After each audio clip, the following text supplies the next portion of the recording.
जब बच्चे आगे बढ़ते हैं तो मैं समझता हूं कि ये जमीन में बैठे हुए बच्चे हैं, उनके मन में ये बात जरूर आती होगी, और वो बात है कि जो भरा नहीं है भावों से, जो भरा नहीं है भावों से, बहती जिसमें रसधार नहीं, जो भरा नहीं है भावों से, बहती जिसमें रसधार नहीं, वो हृदय नहीं, वो पत्थर है जिसमें स्वदेश का प्यार नहीं। क्योंकि हम अगर यहाँ पर बैठे हैं तो हम तभी सुरक्षित हैं जब देश का एक जवान सरहद में -डिग्री टेम्परेचर में, हिंदुस्तान के कोने कोने में, कश्मीर से लेकर सियाचिन तक, पूरब से लेकर पश्चिम तक, हम सब की रक्षा के लिए किसी का पिता, किसी का पुत्र, किसी का भाई, किसी का बेटा देश की अखंडता के लिए, रक्षा के लिए खड़ा है। जब देश की रक्षा हिमालय पे वो कर रहे हैं तो हिंदुस्तान की 125 करोड़ लोगों की और भारत की युवा पीढ़ी की रक्षा करने का संकल्प इस विद्यालय के बच्चों को लेना होगा। क्योंकि आज आतंकवादियों को प्रहार करने के लिए आज पूरे विश्व के पटल में भारत की युवा पीढ़ी ने अपना झंडा लहराया हुआ है। लेकिन उसी समय सबसे बड़ा आतंक का हथियार जो आज पूरे हिंदुस्तान को खोखला कर रहा है,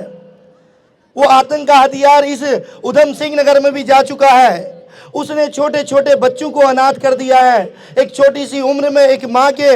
मांग के सिंदूर को मिटा दिया है। एक बहन जो अपने भाई के कलाई में राखी बत्ती थी, आज वो भाई नहीं रह गया है। और जो बूढ़े माता पिता, दादा दादी जो छोटे छोटे भैया बहनों को चाहते हैं कि मेरा बेटा, मेरा पोता, मेरी पोती, मेरा पुत्र, मेरा बेटी स्वस्थ हो, एजुकेटेड हो,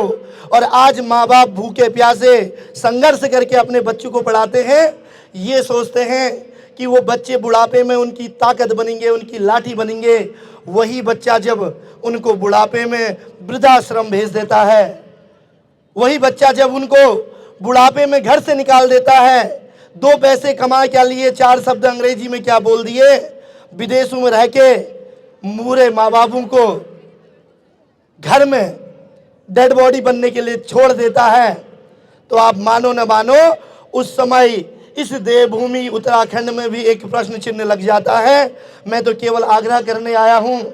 कि आप बहुत संस्कारवान बच्चे हैं, बहुत अच्छे हैं। एक संकल्प और लीजिए इस माँ सरस्वती के प्रांगण से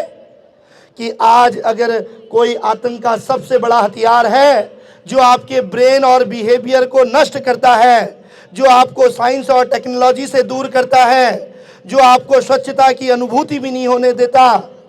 वो सबसे बड़ा अगर दानव कोई है तो नशा रूपी दानव है बेटा, जिसने बहुत सारे परिवारों को नष्ट कर दिया। आज स्मैक हो या कोकीन,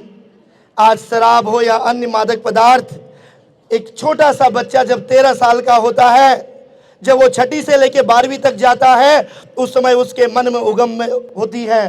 अलग अलग उसके मन में उत्साह होता है। केवल एक संकल्प करना, जीवन में कैसे ही लोग मिले, जीवन में कैसी ही परिस्थिति मिले, जीवन में कितने ही सुख दुख आए, सफलता मिले या असफलता, लेकिन इस नशा रूपी राक्षस से अपने आप को दूर रखिएगा बेटा।